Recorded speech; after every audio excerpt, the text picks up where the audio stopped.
আমাদের জাতীয় স্থায়ী কমিটির সম্মানিত নেতৃবৃন্দ, বাংলাদেশ জাতীয় দলের কেন্দ্রীয় নেতৃবৃন্দ, প্রিয় সাংবাদিক ভাই ও বোনেরা, আসসালামু আলাইকুম।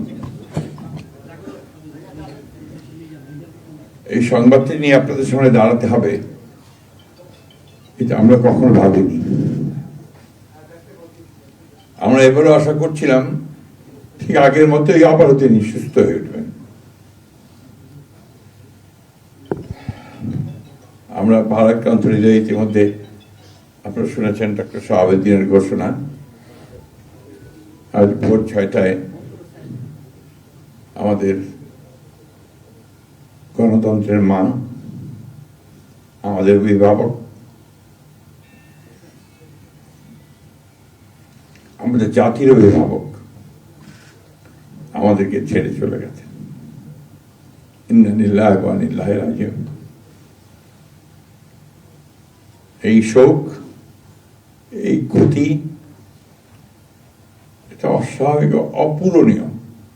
এই জাতি কোনোদিন পূরণ করতে পারবে না।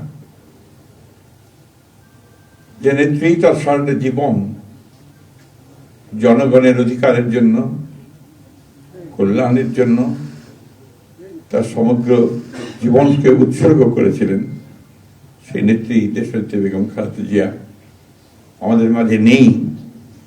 এটা আমরা যারা তার সহকর্মী এবং রাজনৈতিক কর্মী, আমরা এটা ভাবতে পারি না।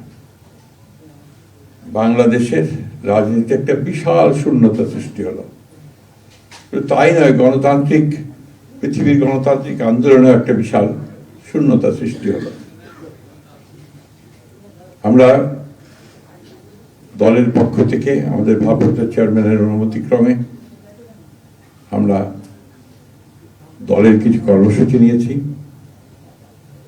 সেই কর্মসূচিগুলো আমাদের দলের সিনিয়র যুব মহাসচিব জনাব রুহুল কবির রিজভী সাহেব আপনাদের সামনে তুলে ধরবেন। সরকারের প্রধান, এই কেয়ারটেকার গভর্নমেন্টের প্রধান প্রফেসর ডক্টর মোহাম্মদ ইউনূস আমাদেরকে ফোন করেছিলেন সাথে সাথে, এবং ইতিমধ্যেই তারা সিদ্ধান্ত নিয়েছেন যে 10টার মধ্যেই তারা একটা স্পেশাল ক্যাবিনেট মিটিং করবেন।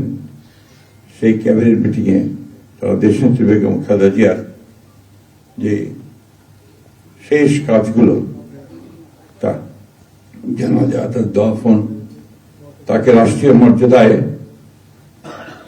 দাফন করা, তাকে রাষ্ট্রীয় মর্যাদা দেওয়া, এই বিষয়গুলি নিয়ে তারা সকাল 10টার সময় একটা সভা করবেন।